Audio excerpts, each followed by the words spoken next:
Hey folks, this is Kalani. Patch 9.2 might actually be exactly what World of Warcraft needs to win back its player base. We have a lot of new information from the PTR data mining as well as some interviews. We're going to talk about the new Cypher the First One system and why it will not be a mandatory grind. There will be new options for important gearing up features, including how to upgrade legendary items and acquire tier sets. It looks like they're going to be very flexible in general. We might see some changes to the forced personal loot system, we have shiny new models to look at, and much more. So what are we waiting for? Let's jump right in. Let's start with the new models because some of these are incredibly cool. This first one is a new model of none other than Sylvanas herself. She's definitely not in a place of power anymore. She's been stripped of all of her shiny loot. No bows or daggers or pointy shoulders, just a blue blood elf in some plain clothes. If you look closely you can see that she has blue eyes now too, so I'm very interested to see exactly what has changed in her according to the story. Another new model that a lot of players are excited for is the promised Incubus Demon model. This will be available to Warlocks as an option alongside the Succubus model, so you can have a scantily clad female demon or a scantily clad male demon. That's the kind of equality we should be aiming for. I think it's going to work as a glyph, so you can choose which demon will get summoned pretty easily. Then we will also be getting a new updated travel form for druids. The cheetah form will be getting a bit of love going into this patch, and it's going to look so much better than how it did before. The posing is a little strange for this shot, but I do expect that tail to not stick out when you're running around in this form in game, though that would be kind of hilarious. These next models are very special and they might look a little familiar. These are actually tied to one of the boss encounters in the new raid. The fourth encounter is called the Prototype Pantheon. I guess the jailer is testing out what would happen if he just created some copies of the Eternal Ones. Obviously we're going to put an end to that plan, but fighting against the leaders of the Covenants in a weird mechanic clone fight should prove to be quite interesting. And then we also have the new Mythic Plus Season 3 mount, the Waste Warped Deathwalker. I'm kind of sad that it's the exact same model once again, just with a different recolor, but then again, that's a pretty awesome recolor. Who knew this mount would look so good in red? Next up, I want to talk about the new legendary gear because I think the changes here are going to be pretty amazing. If you didn't hear by now, one of the major changes coming in 9.2 is the ability to equip 2 legendaries, but there's a catch. One of those legendaries has to be your Covenant specific legendary effect, so really you get to equip one legendary of your choice and your Covenant legendary side by side. That's still pretty cool for some classes, but how that second legendary is going to work is actually unbelievable. We will work towards crafting a new legendary belt that contains our specific Covenant legendary power, but the trick with this belt is that it will actually change its legendary power when you change your Covenant. So if you swap to Venthea, the belt power will be Venthea. If you then swap to Kyrian, the belt is going to swap with you. That means you don't have to craft each and every Covenant legendary effect because this one legendary will swap effects for you in 9.2. Now, if you don't like the idea of one of your legendary items being a belt for whatever reason, clashing with sets or what have you, they have an answer for that too. You'll be able to craft a legendary with that swapping Covenant power in other slots as well after unlocking the memory for the Runecarver. So it's going to be flexible in terms of both how it works and which slot you can use it in. As for upgrading legendaries to the new rank in patch 9.2, that's going to be much more flexible as well. A new currency will be used, so a new currency to look forward to. This time it's Cosmic Flux, and this currency will come from a variety of activities instead of just Torghast, including Mythic Plus, the new raid, PvP, Torghast, and World Quests. So you can get the new currency from Torghast, but it's not going to be the only place you can get it. You should be able to farm up this Cosmic Flux by doing any endgame activity, which will be a breath of fresh air for everyone tired of Torghast. It's not just legendary gear that will be more flexible though. Getting your hands on some tier gear in patch 9.2 is going to be easier as well. The main source of tier gear is still going to be the raid, but when you've progressed through the Zereth Mortis systems, you'll unlock the Creation Catalyst. This feature will allow you to turn any piece of gear from Mythic Plus, PvP, or other new patch content, so there are potentially some other options available for gearing coming up, but you can turn any 9.2 gear into a piece of tier gear. The Cosmic Flux currency will fuel this system as well, so all you need is a piece of gear and some cosmic flux and you can create tier gear for yourself. You don't have to worry about getting it from the raid or low drop rates or getting the wrong item. Apparently this is going to be item level reliant too, so if you have an item level 265 piece of gear from wherever, you can turn that into an item level 265 piece of tier gear. So as long as you can get higher item level gear, you can also then get higher item level tier gear too, even if you don't plan on raiding.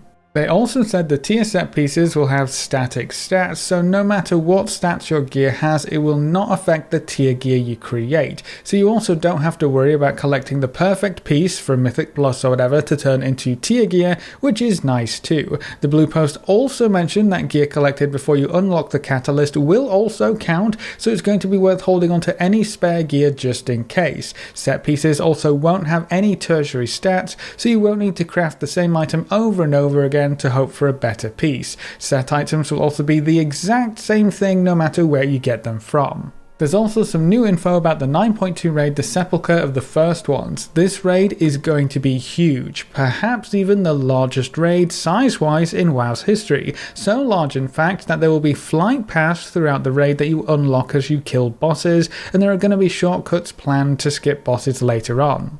They also talked a bit about the Anduin encounter and how they're designing it to be on the same level as an end of raid tier boss. So it looks like we're going to have two massive epic fights to look forward to in this raid. That should hopefully make it feel a bit better when we can't go on to the last 3 bosses in that first week thanks to the time gating. But with this being the last raid tier of Shadowlands, we are going to be killing these bosses for quite a long time. So having 2 really cool and special fights sounds like a good way to help stave off that end of expansion boredom. They're also considering not testing the final 3 bosses on the public test realm at all. That could be very interesting. Usually the last boss doesn't get tested on Mythic, so the world first guilds go into that blind, but if no testing is done at all for the last 3 bosses, that means everyone would go into those bosses blind in that second raid week. That's super exciting to me, because figuring out a boss without any prior knowledge is one of the best parts of the PTR, but doing that when the game is live with our entire guild would be an amazing experience.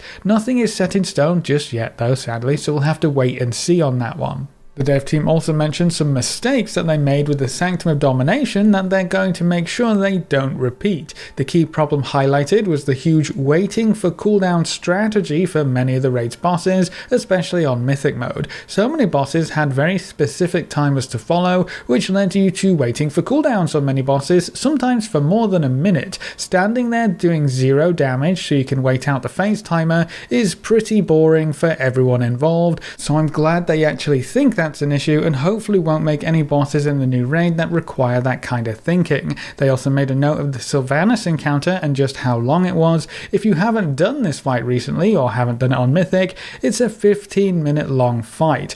It's long. Apparently they wanted to do that for Sylvanas because she was a very important character, but they also said no fights in the Sepulchre raid will be as long as the Sylvanas fight, which I am very happy to hear. While we're on the topic of loot and raids, there was an interesting question raised about personal loot and whether we would see some changes to the looting system as a whole. The response more or less boiled down to they know personal loot has issues, so we might see some changes in the future. Maybe master loot will make a comeback, or maybe the guild-specific master loot will be on the table, but no major changes will happen to the looting system as part of a patch. We'll have to wait for a new expansion for that kind of change, which means we might not have to wait too long, actually. The next WoW expansion will probably released later in 2022 if the dev team want to keep that 2-year cadence, and with the patch 9.2 being the last patch of Shadowlands, they definitely have time to get another expansion cooked up. So nothing for 9.2, but they know there are issues that need to be addressed. The recent interview also gave us some important information about the new Cypher of the First Ones system. Perhaps most importantly, there will be no player power tied to the Cypher of the First Ones. Apparently, if all you want to do is raid, and you don't really care about the open world all that much, you can completely ignore the Cypher system. That means there shouldn't be any time pressures or restrictions for grinding this system, which is going to be very different from what we've experienced so far. Interestingly, the plan seems to be for there to be no or very little time gating for this system too. There are no weekly caps for the currency rewarded from the system, and while there are some time research sections of the system, multiple unlocks can be researched at the same time. The system as a whole seems to just unlock outdoor content in the new zone, like rares, treasures, and gearing options, and it has a lot of account-wide unlocks built in right from the start. So this could actually end up being a fun side system rather than a mandatory grind that everyone is pushed through for the next fix of higher player power.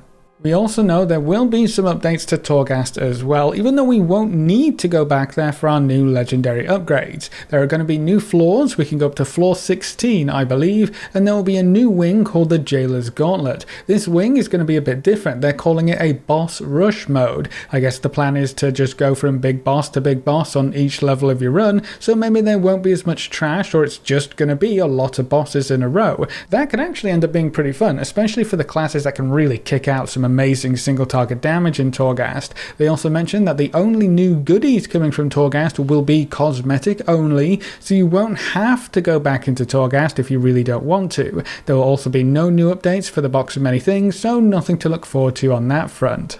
The last thing I wanted to quickly talk about in this video is the Warlock tier set in 9.2. When this set was first previewed, a lot of players commented that, especially when you look at this set from the back, it reminded them of a certain not so popular group of people, a clan if you were, and you can't really unsee it once you see it. Well, the dev team responded very quickly and stated that the Warlock set, specifically the headpiece, is being reworked and changed, so this won't be what we get in the actual patch. The main reason I'm bringing this up though is to highlight not only the very quick response to a community problem, but the fact that action has been taken promptly to address the problem, and that has been communicated swiftly. That's the kind of response that we need for the game to become the best version of itself, so I hope that continues through the rest of 9.2's development and into the next expansion. And then before we wrap up this video, I know data mined information and pictures and stuff isn't always the most exciting thing. We really want to see how it translates and looks in game, right? Well, we won't have to wait too much longer. The PTR for 9.2 should come up shortly after the Thanksgiving holiday has passed, so after this week the PTR could drop at any moment. It's probably going to be the Tuesday after, I would think, and by the looks of things this PTR is already well stocked with features and systems ready for testing. It looks like they've definitely got pretty far in the 9.2 development cycle, so we should be able to get a very good look at how 9.2 actually looks and plays. But that's all of the juicy news this week for patch 9.2 and what's coming our way. What do you think about all of these systems starting off so flexible with the player experience so clearly taken into account? Is there anything specific you're hoping will be included in patch 9.2? Leave all your thoughts in the comment section below. A big thank you to all of our supporters over on Patreon and to everyone who's subscribed on Twitch. You can see their names floating by on screen. If you want to see more videos like this, make sure to subscribe and ring that notification bell so you never miss another video. Thanks for watching, folks. Good luck and have fun, and as always, I will see you next time.